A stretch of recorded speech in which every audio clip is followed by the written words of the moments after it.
Happy to be here. Thanks to Law for putting this together every year. It's very exciting to be around such passionate and excellent people for these 2 days. So we just saw with Coca-Cola how e-commerce and experience intersect more in the FMCG space.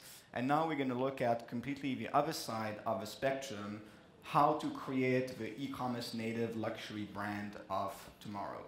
And just a bit of context, so Air Paris, we operate globally, Paris, Shanghai, New York. But really, it's only in Shanghai where pretty much everything that we do, so we mainly, at our core, we are a branding and creative agency. It's really only in Shanghai that everything we do revolves around e-commerce. So creative revolves around e-commerce, product design revolves around e-commerce, campaigns revolve around e-commerce. And it's only in Shanghai where our business has forced us to also go into management of e-commerce and CRM channels. So before I start the presentation, I just want to give a quick shout out. I don't know if they are in the room, but to our good friends at TopLife and JD.com, with whom we work very closely and who contributed some data and insights to this deck. So thanks to them.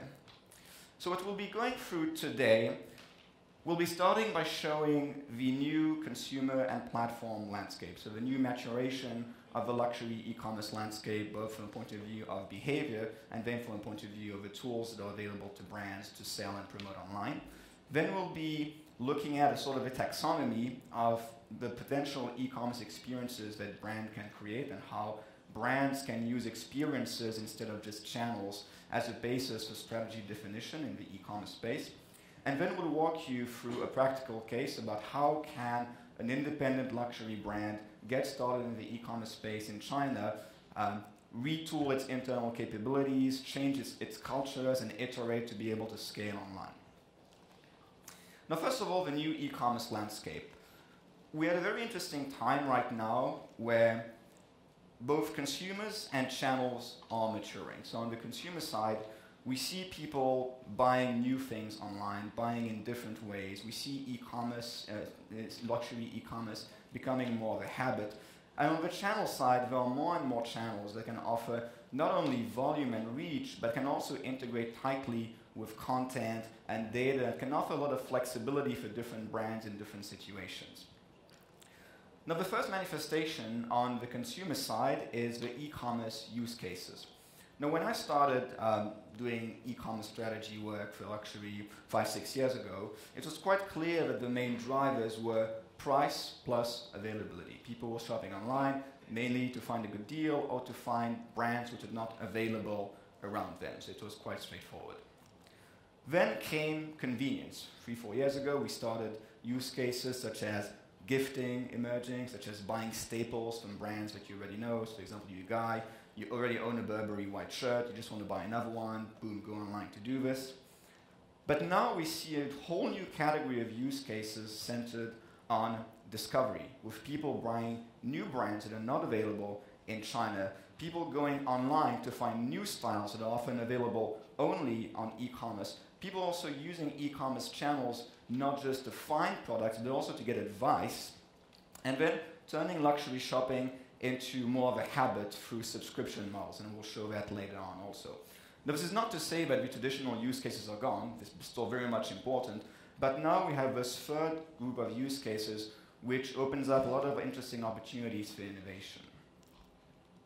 And the data really bears that out. So for example, when OCNC asks people, why do they buy online, we can see that the top reasons were linked more to exclusivity and variety, and actually price was a distant fourth on the same level as services.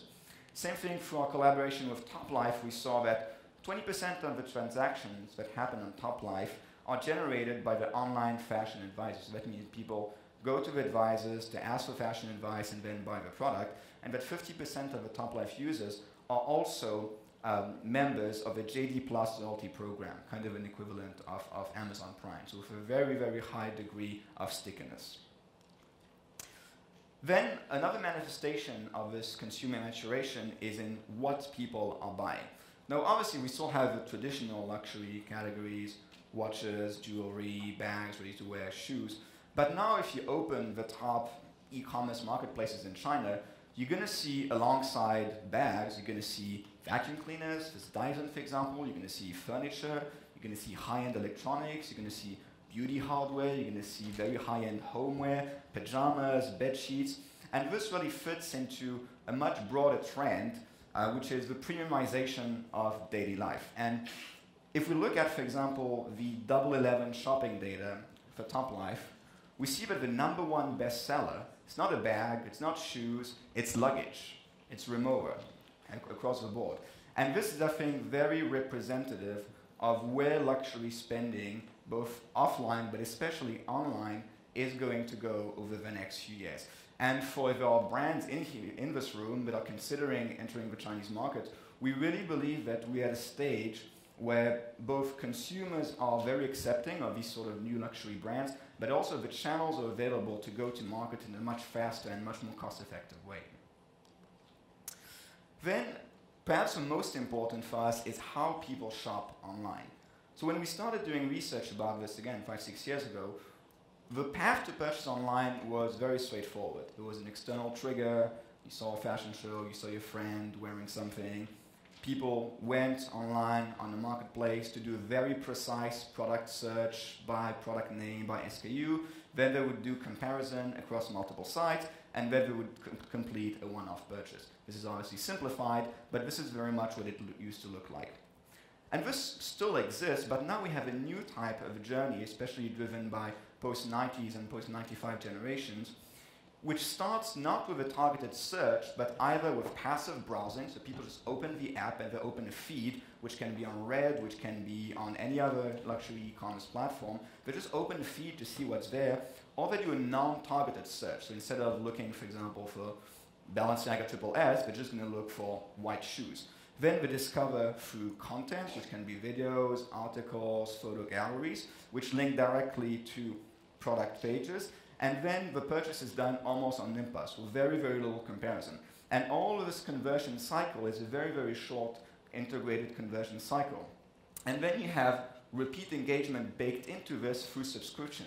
Subscription to KOLs, for example, on Red, subscription to brand content feeds on luxury marketplaces. The point is that people go to luxury e-commerce platforms without necessarily having a very clear idea of what they want to buy. And this is, again, very conducive to discovery of new brands and new products. And then from the channel perspective, never before has there been so many channels for brands to play with. So starting from standalone, either mini program or website or app, luxury marketplaces, multi-brand retailers, mini programs, influencer storefronts, Red, which is now mostly big in cosmetics, but we fully expect it to be invested by major mainstream luxury brands. All of these offer not just reach, but a lot more depth in terms of integration with traffic generation, content tools, integration with brands' CRM and marketing stack, with the retail data. And so the question for brands is really, how do you balance these different channels as part of multi-tier strategies in China? Which brings us to the second point, which is using experiences to define your strategy except of just channels. So the typical question, and we were this week with my colleague in Milan to see one of our clients, and the #1 question with luxury e-commerce is always, what is the channel? Where do we need to go? Do we go on Tmall Pavilion? Do we go on Top Life? Do we go on this or that? Do we do a mini program? It's always that kind of very one-dimensional question of where to play. And certainly that's very important, no doubt, but this is a very kind of simplistic form of thinking, because really the real variables of e-commerce strategy is not just which channel you're going to be present on. It's going to be the channel, it's going to be the product strategy you're going to put in place, the pricing strategy, how it integrates with your CRM, how it integrates with your retail, how you're going to build this into your current marketing stack, how are you going to generate traffic for it. So really it's more the where and how to play. And this is where the notion of experiences for us becomes important. Working back from the sort of experiences you want to create, and then defining the supporting kind of technology and organizational stack. So through our own work and through observation, we've identified 6 building blocks of luxury e-commerce experiences. So we also have a list of 6 things to walk you through. Access, consulting, exclusivity, customization, content, and gamification. These are essentially the sort of experiences that a luxury brand can create online. And having a clear idea of which experiences are most important for your brand will then allow you to make the right choices in terms of channels, in terms of marketing support, in terms of government, KPIs, etc., etc. So if you consider access, so access quite simply is making it easy for people to buy your product, reducing the frictions to conversion as much as possible. So that can be done through same-day delivery, live inventory check, in-store pickups, but also things such as interest-free payment plans that reduce the financial friction to purchase. And this is something that typically large marketplaces are more adept at providing. But we believe that the next frontier kind of in access is in very deep O2O integration. So integrating with your stores to allow people to try products, pick up products, return products, get more personalized advice. And this is where branded channels such as applications, mini programs, or standalone websites have an advantage. Consulting. So consulting can be on very basic things such as, okay, I ask you, do you have a shoe in size 42? And this is something that's typically quite well implemented right now. But what we see is that consumers want more than that. They want style advice. They want consulting that is based, for example, on big data and artificial intelligence. We'll show a case later on from Louis Vuitton. And here we believe for us that the next frontier is in how do you automate consulting at scale by using, for example, the phone's camera to do automated color matching and recommend people the right shade for a pair of shoes. Exclusivity. So exclusivity is something that we've seen a lot over the past year and that we believe is a very, very powerful driver for e-commerce adoption, especially if as a brand you want to drive preference for your channels over marketplaces. Exclusivity is something that typically works quite well. So this can be through limited edition drops, product lines that are designed in collaboration with celebrities. But here the challenge there is that this changes a very core brand process for luxury brand, which is a product design process, because you need to go beyond the traditional 2 collections and have a vision of more frequent product drops to really match the pace of online culture. Customization is something that we see more and more of, especially as e-commerce integrates with social data, where you can do automated customization based on social data capture. When it comes to customization, we encourage brands to think about it not just in terms of customizing the product, but also customizing the entire surrounding experience, such as the packaging, the delivery experience, or it can be virtual customization, such as virtual gift cards. So customization is not just the product itself. Content. So we all know that content is important for e-commerce as a way to get information about the product, but content also has entertainment and discovery value. So for example, shoppable content, live streams of your fashion shows, even going as far as virtual reality shopping, you make content not just a supporting element, but a defining attribute of your e-commerce experiences. And this can focus on taking your existing content and making it shoppable for e-commerce integration, or on creating completely new forms of content that are specifically driven for e-commerce.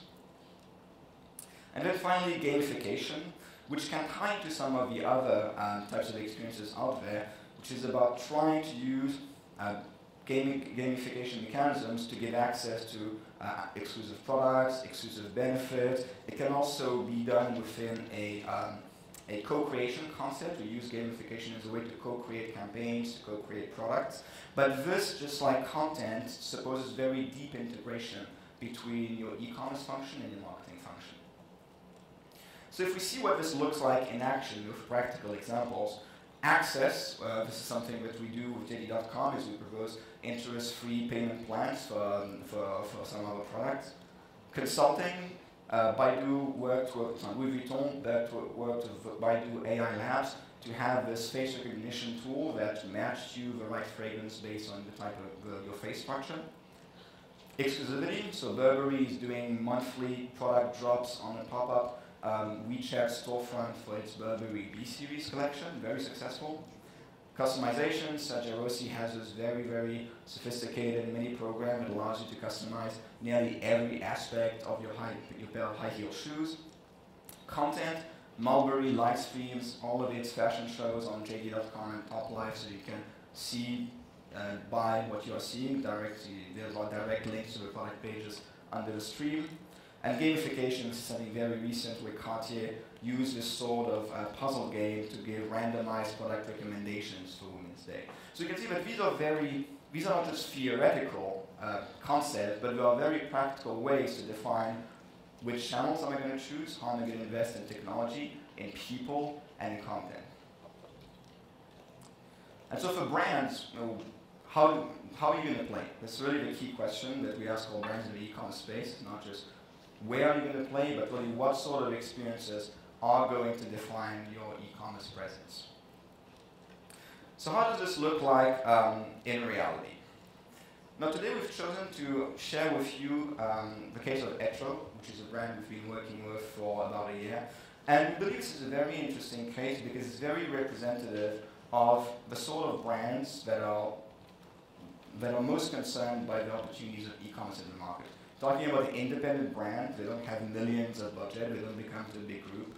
They do have some retail presence, but they want to use e-commerce not just as a way to sell, but also as a way to build brand equity. So the first thing we did was to prioritize 3 key objectives for Etro's e-commerce launch. First one was access, giving access to the brand for post-90s and post-95 consumers, because the current retail locations had more foot traffic from older consumer cohorts. So we wanted to put the brand in front of younger consumers. Exclusivity. So we wanted to drive excitement for the Etro brand through exclusive product drops specifically designed for e-commerce, and to integrate e-commerce in the celebrity collaborations that the brand was going to roll out next year. And then content. So we were already working with Etro on the content side, managing all of the campaigns and social content. And what we wanted to is drive direct monetization from this content.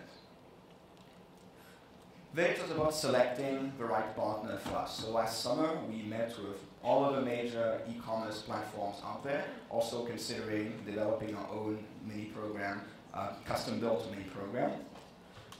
And then we selected JD.com and Top Life as a partner for our launch. Now, this was very specific to the situation of the brand. This was a brand with limited e-commerce resources, limited expertise, so we needed a partner that could offer very strong support with operations, and that could also integrate into our CRM stack. And in that respect, Top Life and JD.com were extremely flexible. So what the ecosystem ended up looking like, we had the Etro storefront on the Top Life application, where we were very heavy with editorial content, promoting key looks, having exclusive pre-sales. We had a storefront on JD.com, which was more heavy on targeted promotion for JD.com VIP members and JD Finance members. And then we had the white label solution that they offered for the WeChat mini program, which allowed us to port the storefront to our own WeChat account and to drive direct conversion from the content to the e-commerce. But this was not all. Once we set up the channels, we also had to re-engineer the brand. This is something that the CEO told us, that everything we do needs to be about e-commerce from now on. So the way we progressed with this is divided into 2 steps. First of all is basic adaptation of culture and organization to e-commerce realities, and then progressing towards rebuilding the brand around the possibilities of e-commerce.